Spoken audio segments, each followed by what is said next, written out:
Okay, it's a little bit after 3 o'clock, so I'm going to start things. Hopefully the latecomers will arrive shortly. I want to welcome everybody to the Wednesday webinar from NACDEP. And today it's working our way back to okay, tips for coping with stress. And if you heard me in the pre-session, I think I'm probably undergoing too much stress as my mouth is giving up on me, or at least a filling. So, but that's not the real stresses we're talking about. It's just the stresses related to our jobs and our situations and the pandemic. We've got a former extension specialist and associate professor, Kim Allen from NC State, who is going to talk to us. The reason she's former, she decided she didn't have enough stress in her life, and she knows she went to a place where she would have to learn how to alleviate stress, which is academic administration. She is the Associate Director of Academic Programs of the College of Agriculture and Life Sciences at NC State. And she's going to lead today's session. As just a reminder, as you probably saw, this meeting is being recorded and will be posted afterwards. If you missed anything, you want to review it or want to send a friend to it. And at this time, I'm going to stop talking because you came here to hear from Kim Allen and not from me. Kim, take it away. Well, thank you. Thank you so much. And do not undersell the stress of having medical and tooth issues, because that's definitely, it all adds up, doesn't it? So glad to be here today. Thank you, everyone. I'm Kim Allen from here at North Carolina State University. Go Pack. Today I'm going to be talking about working our way back to okay. And I say that because I think we can all agree that this pandemic has really been difficult for not only us, but our families, our students, our communities. And so today we'll be doing a few things to talk about ways to explore practices, including best practices for coping with stress and practicing some resilience strategies. And I also want to just say that I respect that not all of us celebrate the same holidays or even celebrate holidays at all right this time of the year. I will make references to holidays in general, but my family specifically does celebrate the Christmas holiday. So if your family does as well, that might be something that you relate to. But in general, when I'm talking about holiday season, it's really about all the different holidays. So I'm going to try to be as inclusive as I can in terms of what I even mean by that comment.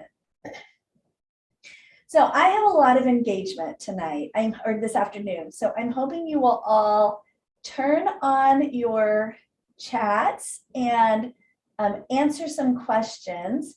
The first question is, for those of you who are willing to share, what do you love about the holiday season? What is it that gets you excited or that brings you joy or happiness or peace? What is it that you love about the holiday season? I know we're a pretty small group here, so hopefully we'll, oh, here we go. Family gatherings, laughter, celebrating my faith, absolutely.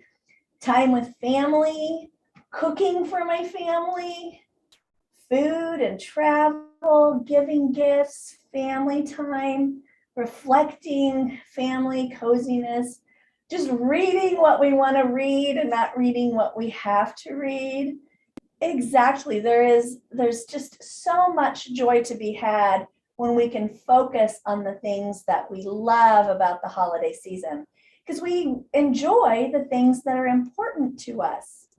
So for this talk today, I want us to all just take a moment and pause and think about these things that are important to us, because those priorities are really important for us to ground ourselves in what we value. And sometimes we get caught up in the things that are less important. I always joke that, I don't joke, I proclaim this year I'm giving experiences. My children have enough stuff. We're gonna do experiences, and then inevitably 2 or 3 days before the big celebration, I'm like, oh no, there's nothing under the tree. Let me buy stuff. So my focus really is on having those fun times together. So, what I prioritize sometimes gets mixed up with what I think others expect, or what isn't as important to me. So, hopefully this exercise will help us remember that we like the fun time, the family time, the spending time together. But we also know that this time of year can be very stressful. So as educators and family members and even parents, we have to deal not only with our own stress, but the stress of our students, the stress of our community members, the stress of our children. So I know that there are times that things are stressful. For some, holiday seasons are a time of sadness. They've maybe lost a loved one. I was telling my dad I was going to do this talk, and he said, why? Who would be sad during the holidays? It didn't really occur to him that it could be a sad time, but it really is. This is a time when a lot of mental health issues kind of boil up, and sadness from grief or loneliness can pop up. So we do know the holiday season can be a time of great stress. And it's also busy. It's a very busy time. So getting everything done, and it can just add to our stressors. So I wanted to mention, though, that there is such a thing as a good stress. There's the positive stress, is when we have just enough stress to get the things done that we need to get done. Holiday season might be more of that tolerable stress. So there's maybe some stress that we're feeling, and we might get a little grouchy. Hopefully we're not experiencing toxic stress, which is that prolonged activation of stress. And that's the kind of thing that can really change our biology over time and have very long-term effects. So for today's talk, I'm talking more about that tolerable stress, that we're probably going to get through these holidays and the stress will be alleviated to some degree. We're not talking about that toxic stress. But even with the tolerable stress, there's some things that we can do to try to alleviate some of that stress and build resilience. So let me ask you, what about the holiday season causes you stress? This is another time to put your answers in the text chat. And we are a small enough group. If somebody wants to share a story, they're welcome to do that. I will tell you that some of the other best practices coming up, might repeat this, but because of COVID, I haven't spent the last several years at the family, my family gathering in Missouri, because I just don't know that it's safe for us to be there. So this year I tried something new, and I went back I just got back from Missouri, where I was more helping my family, with my parents, with some things, but also there to kind of celebrate. And even that, not in the midst of the holiday season, we could feel some tension. There was some conflict going on. So I know that we can definitely have some stress. So too much going on, exactly, that end of year reports, all the things we have to get done here at work to get ready to leave, and anything else, any other things about the holiday season that cause you all to have stress? Well, we probably have a variety of things that cause us stress. Oh, the budget, exactly, Jan. Yeah, so that, like, making sure that we are budgeting for work and for home, because it can be a very expensive time as we're buying gifts. So I also just want to say there's always going to be that stress, and hopefully it's tolerable stress, not toxic stress, maybe even positive stress. But what we can do is be introducing some stress relieving tactics that will help us build resilience. So let me see a show of hands. I don't know that I can see your hands physically, so maybe type yes in the text chat if you have seen the film Resilience. It's a documentary that kind of shows what happens inside your body when you have toxic stress or chronic stress. Has anybody here seen this movie? Oh, maybe not. I'm okay. Well, I probably could have talked more about this a little bit to kind of do some evidence of what happens in our bodies, but this is a fantastic movie, a documentary. You haven't seen it and you're interested in knowing a little bit more about how our bodies react to stress. It's particularly relevant for those of you who might work with communities who experience a lot of stress at a systems level. So brilliant film, but it's also the science of hope. So it talks about, terrible things happen, but if we can build those close communities, get those protective factors in place, then we'll do much better at building resilience. So highly recommend this. But today, there's going to be a discussion on how we build resilience and manage stress. So let me ask, what has worked for you in maintaining your mental health during the holidays? Anybody want to raise your hand or take over the microphone and talk about what works for you in maintaining your mental health and well-being during the holidays? You all are a quiet bunch today. You can also put your answers in the text chat. So Gwen starts early. So you start early with all the work and the preparations and the getting things ready. Yeah, great. I love that. Anybody else have strategies that have worked for maintaining your mental well-being?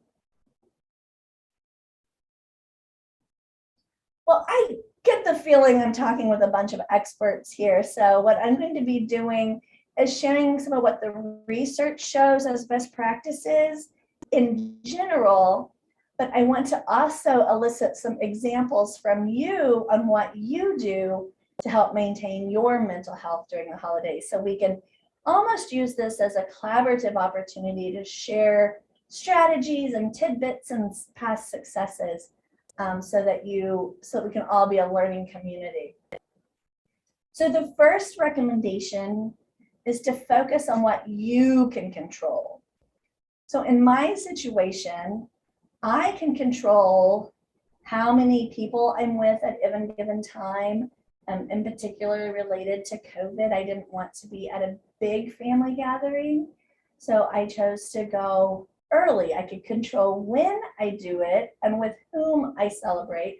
So I'm going to celebrate with my nuclear family for the third time and not do a big family gathering.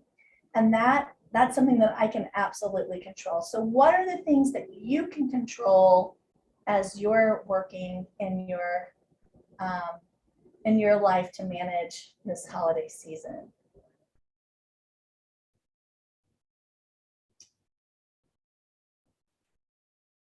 Anybody want to share?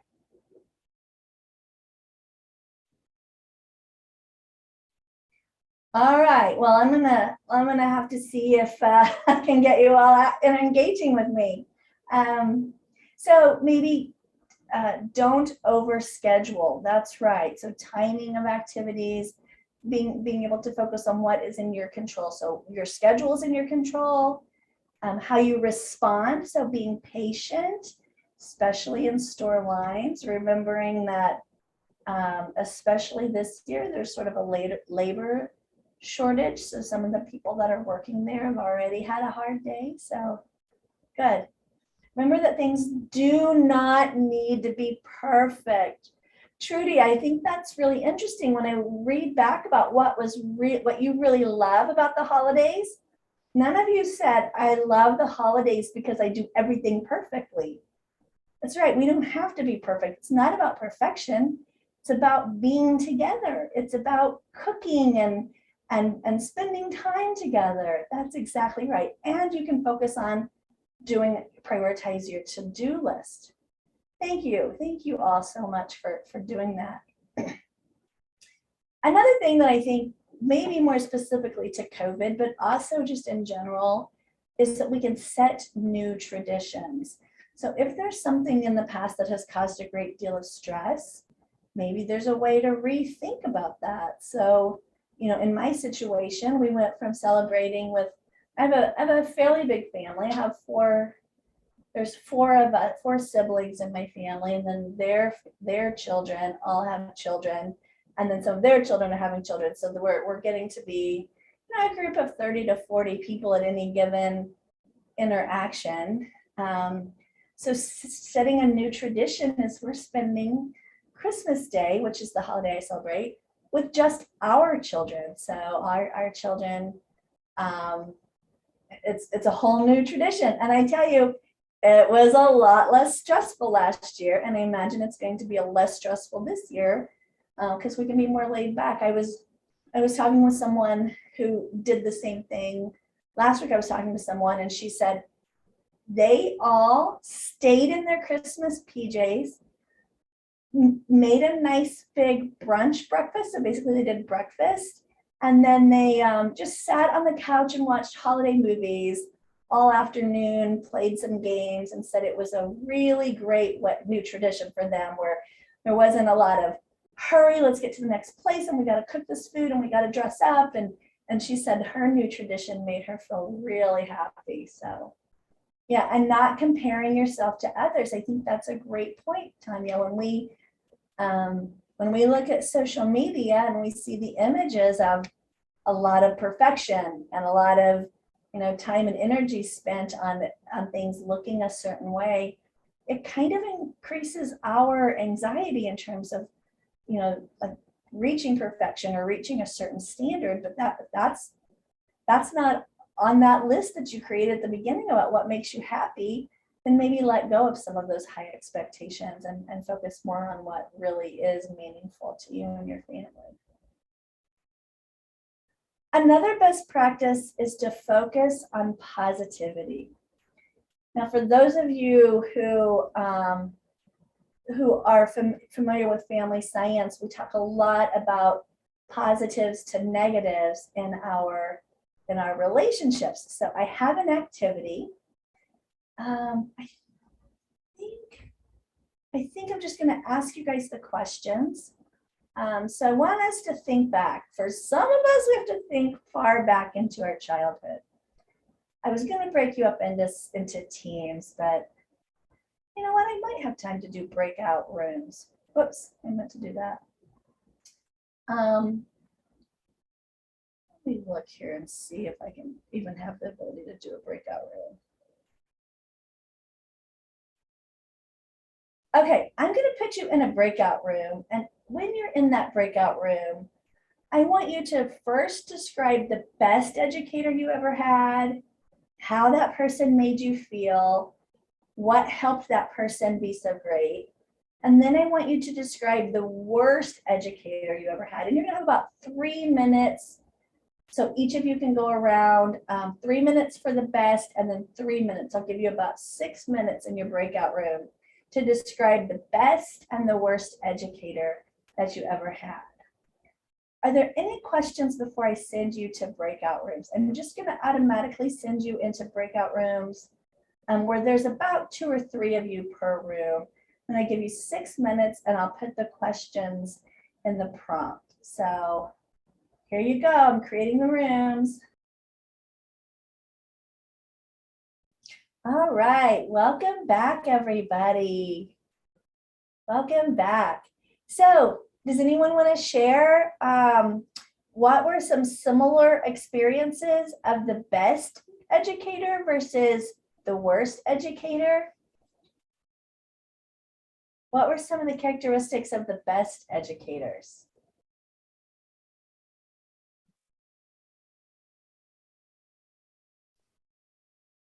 In our group, it was they were engaging. They seemed to care about you, make sure that you were successful. Engaging, they cared, they wanted you to be successful. That's perfect. What about for the not so good ones? What about for the bad ones?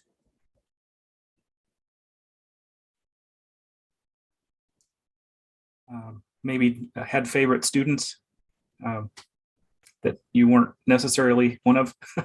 Yeah, so maybe you felt a little left out or a little less important.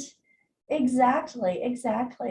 Well, kind of what it boils down to is a lot of times if we can focus on the positivity, that's what our best educators do. That's what our favorite friends and our favorite family members do.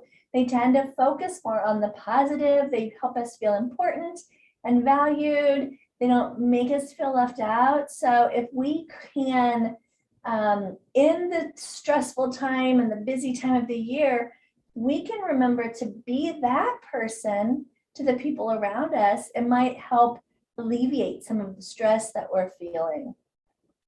In fact, there's actually some of my favorite family science research is the 5-to-1 ratio. Has anybody heard of John Gottman's 5-to-1 ratio? Well, not that it's directly tied to stress, but it is tied to healthy relationships. And healthy relationships are a big part of stress reduction and building resilience. So I'm kind of connecting the two by letting you know that there's research that shows in very happy, healthy relationships, there's a ratio of 5 positive to 1 negative interactions. And these are just daily interactions like greeting your partner when they come home, answering your child when they ask you a question or ask for your attention. It's just those daily interactions. In fact, Gottman talks about masters. The masters of relationships will have as many as 20-to-1 positives to negatives in the ratio. And family members who have more negatives than positives tend to not have healthy relationships at all. In fact, there's a great little video I'm going to show you that I think does a nice job of showing this very concept. So I'm going to push play. It's a pretty short video. Gottman did. He spent 40 years studying thousands of couples to find out exactly what separates the relationship masters from the relationship disasters. Shakespeare compares love to a rose. Gottman uses a different metaphor, an emotional bank account. You know how a regular bank account works. So what's an emotional bank account? It represents the positive and negative balance in your relationship. The best couples maintain a high balance. Couples that break up are often in the red. You make deposits through positive interactions and you withdraw through negative ones. What does a deposit look like? It's a simple act of showing your partner that you care for and support them. It's as easy as sending your partner a good luck text before a meeting or cooking them dinner after a long day. And pay attention when your partner shows you their admiration and support. Notice when they're investing in your relationship. A withdrawal is either hurtful behavior toward your partner or ignoring their invitations to connect. But withdrawals and deposits don't have equal weight. In fact, Gottman found it takes 5 positive interactions to make up for 1 negative one. Happy couples maintain at least this 5-to-1 ratio. If you make constant deposits and keep your balance high, you're saving up for a rainy day when you'll need to cash in on that goodwill. Gottman notes that small daily deposits, like asking your partner how their day was, is far more important than the occasional over-the-top romantic gesture. Positivity leads to more positivity. This is not about keeping score. It's about investing in your relationship and your shared emotional bank account, moving from me to we. So keep your balance high by doing nice things every day and recognizing when your partner does them for you. You'll build up that emotional bank account in no time. So that's the 5-to-1 ratio. That's Gottman's research is primarily with couples, but there's been similar studies that look at parent-child relationships and even relationships in the workplace setting. So just remember, focusing on those positives can be a great way to build resilience and buffer some of those stressful times.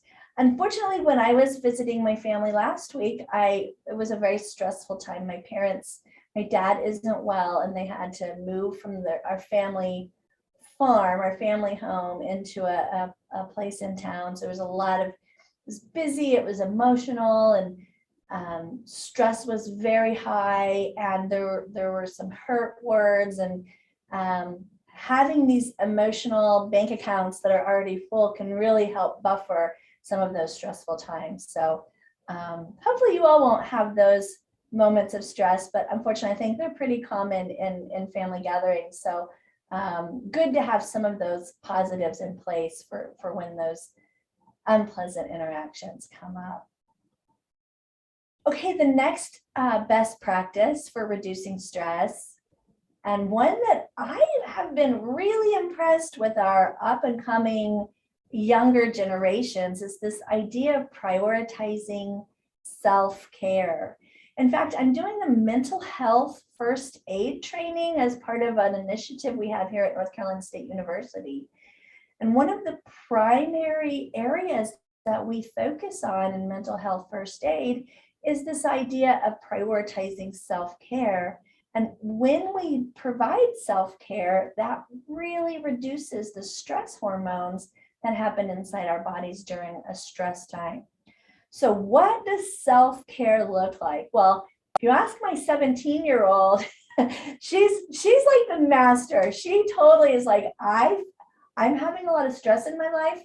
I'm going to have a spa day, and she will treat herself to a bath, and she'll do her nails, and she'll, sort of lay in bed and watch a show. So she has her self-care days. She really articulates that and is a way to sort of promote mental health and well-being in her own life. I'm wondering what you all do for self-care. What are some of the strategies that you use in self-care? This would be a great time for you to write in the text chat so we can all see. And if somebody wants to turn on your microphone and talk about how you prioritize self-care, that would be welcomed as well. Play the piano. Gwen, I really appreciate your responsiveness. Thank you. Go for walks, walking the dog. I see a couple of you are enjoying walks, and even walks with the family and the dog. Fantastic. Taking a break and walking has been helpful. Pickleball, that's a new one. That's not one I've seen in any of my sessions. That's really fun. Cooking and gardening, just getting some vitamin D out in the sunshine. And oh, now we want to know what pickleball is. Okay, Michael, you want to tell us what pickleball is? You might be getting us all into something. Yeah, pickleball is like the fastest growing sport in America. It's basically wiffle ball. It's like tennis plus volleyball plus like ping pong, and you use basically what looks like a wiffle ball, but it's a pickleball. So if you go to any senior center, especially in Arizona or Florida, but up here in Minnesota, there's kids, 20-somethings and people over 50, but it is the fastest growing thing around. So you can have a lot of fun, and there's usually a free or $3 or $4 place to play it in your city somewhere. All right, so I guess some of us will be Googling pickleball in our communities. Thanks for that tip. That sounds like it sounds like it's a really fun activity, but maybe not super like stressful, which I think is perfect for self-care. Yeah, it's better for older bodies, but also young bodies, and it's like cheap, and the games take 10 or 15 minutes. So it's really good for a drop-in type of culture, which is kind of fun. You don't have to organize a group. You just go where all the pickleballers are, and they bring you in, which is kind of cool. Oh, that's amazing. Oh, Donna says she saw professional pickleball competition on TV. It really must be growing. Jenny says soak in the hot tub, and Tracy's watching Netflix. I love it. I love it. Thank you all for your tips on self-care. And another thing is kindness, giving ourselves kindness. So I imagine you have seen some of these messages on social media that I have seen where during the pandemic, the kind of languages around giving your students grace, showing them some flexibility, being kind, which I think is very important. And I'm so glad that we're talking about kindness and grace for our students.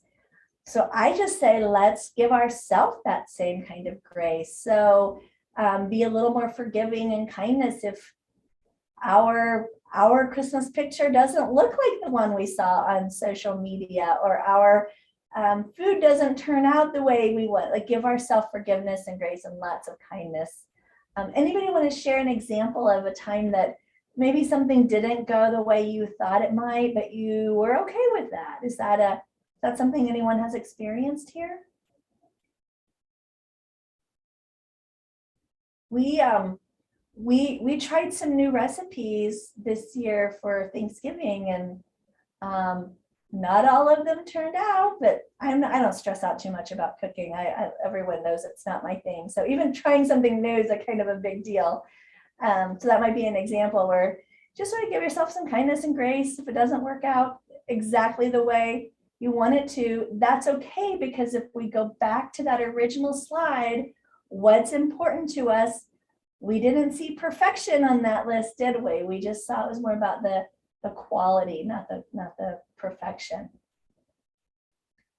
Okay, and then I think some of the self-care tactics that you all, or strategies that you all shared, really fit in with what the research shows, that some of the more basic ways that we can be coping with stress is those kind of foundational ways of being healthy in general. So eating healthy foods, exercising, getting good quality and quantity of sleep.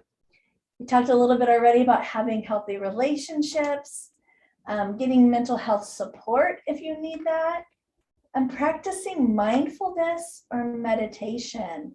And so thank you for those of you who've already shared. If you have other things like maybe eating healthy tips or exercising tips, feel free to drop those in the text chat. But what I think is very interesting is we've had a kind of like pickleball is growing. The use of mindfulness is also growing, as is the research. So I'm not sure if you all have kind of seen the research on mindfulness or even know what mindfulness is, but it's a growing evidence-based strategy for helping to regulate emotions. So mindfulness is an emotion regulation process. And so what does that look like? Well, it can look like a lot of different things. But what in essence it is, it's about really paying very close attention to all the sensory input that your body is having at any given time. So I'm going to do a mindfulness activity with all of you. So we know what our senses are, right? We can see, we can hear, we can smell and touch and taste. There's probably one or two that I might have forgotten, but those are the main ones. So paying really close to all of those things. So what I would ask you to do is, for the next couple of minutes, we're going to practice mindfulness through a breathing activity.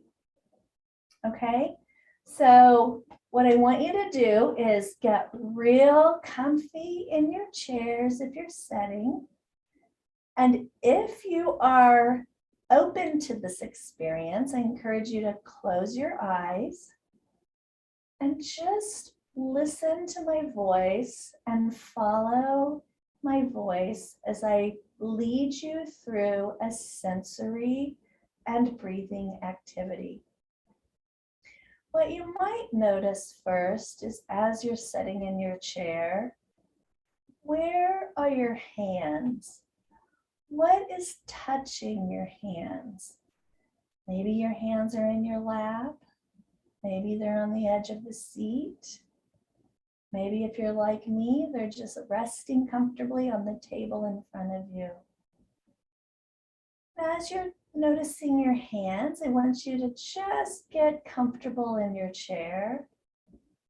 Maybe for a moment, just notice what the noise is around you. Maybe you hear the heater.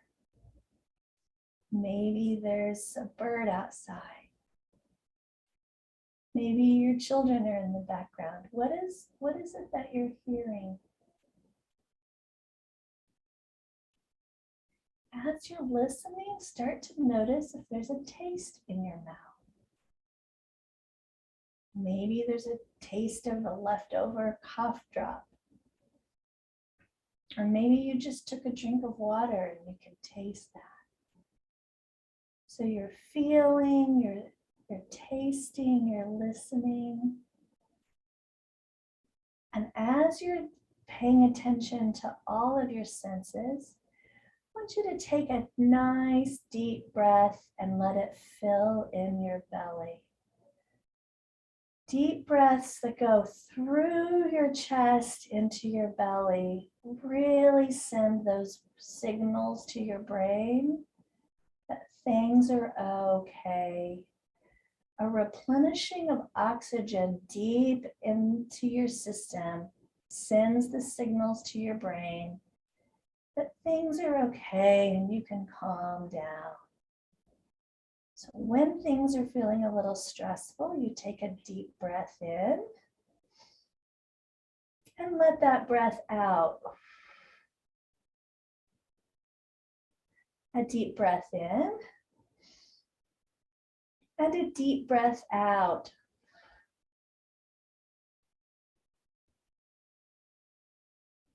As you're comfortable, you can open your eyes again. You can continue to breathe and continue to pay attention to your senses.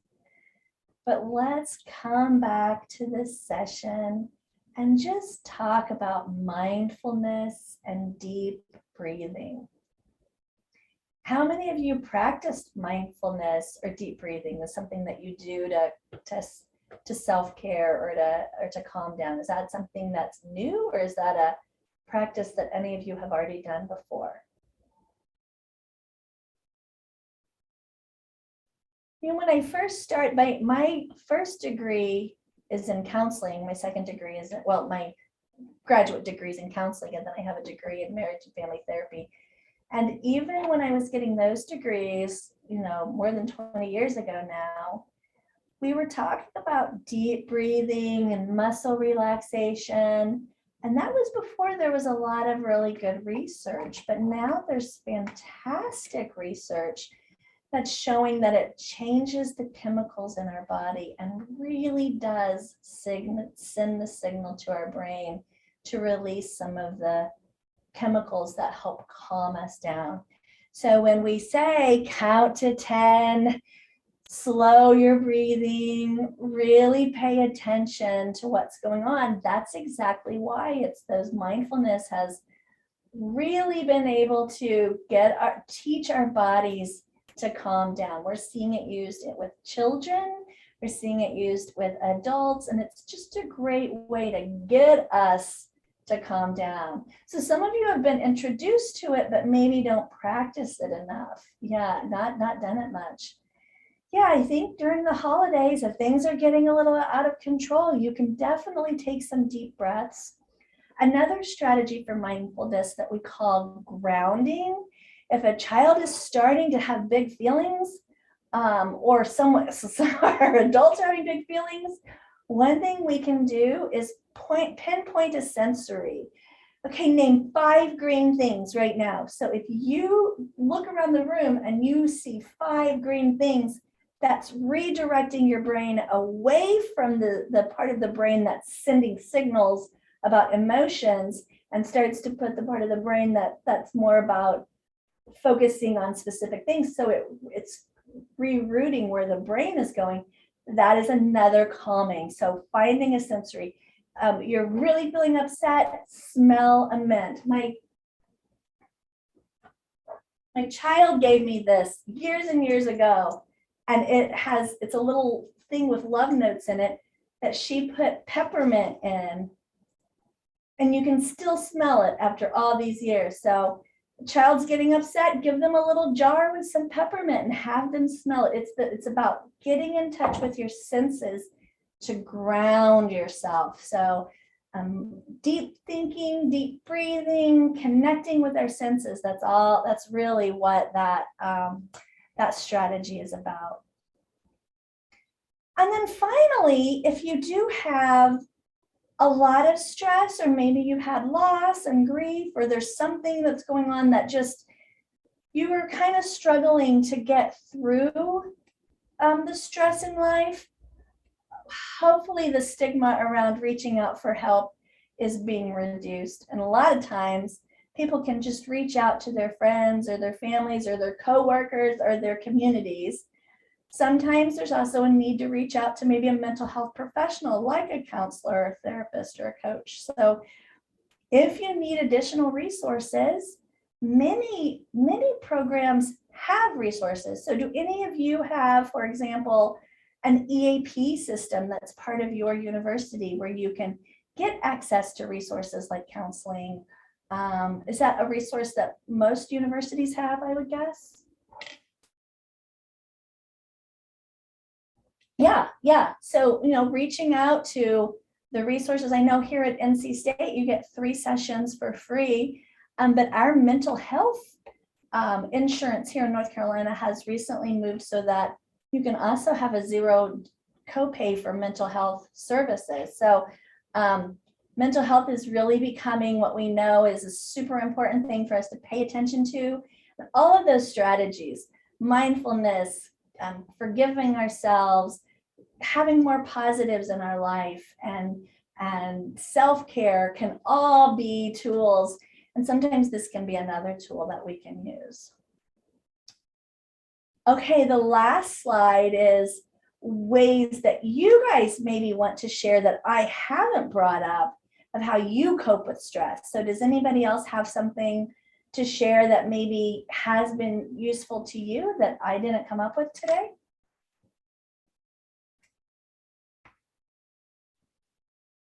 Any good tidbits out there before we wrap up?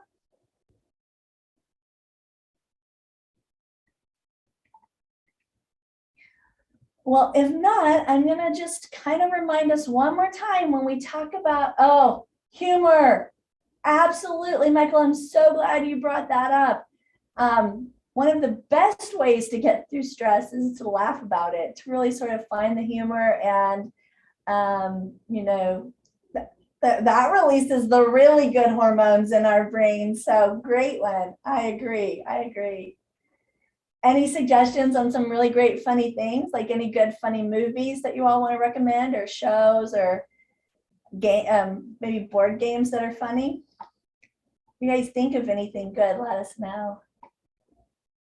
And I'll just wrap it back up again one last time to that very first slide where you thought about what's really important to you, what you love about the holidays. That's that meaning. You focus on what is important to you and sort of let the things on the fringes, the perfection, the lists, the things that have to get done, you can maybe prioritize those less and prioritize more the meaning. So that's what I just encourage you all to get through this holiday season, is to just remember what brings you joy and try to do more of that.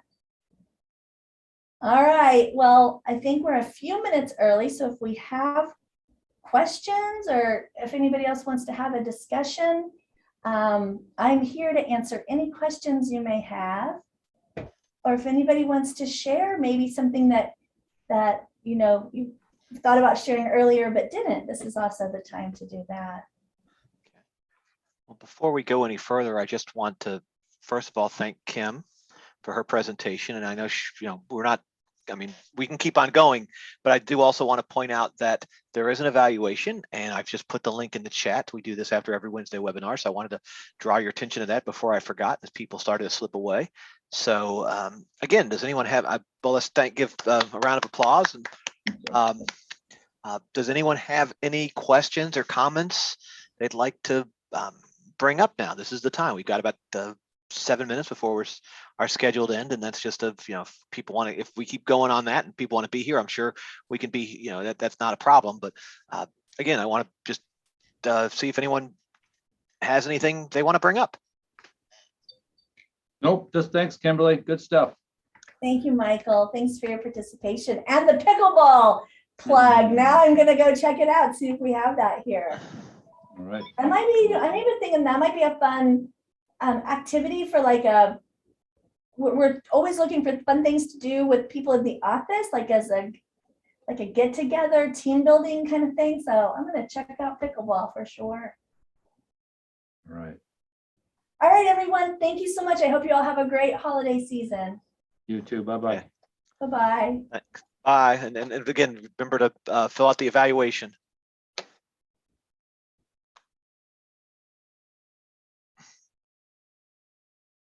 I guess.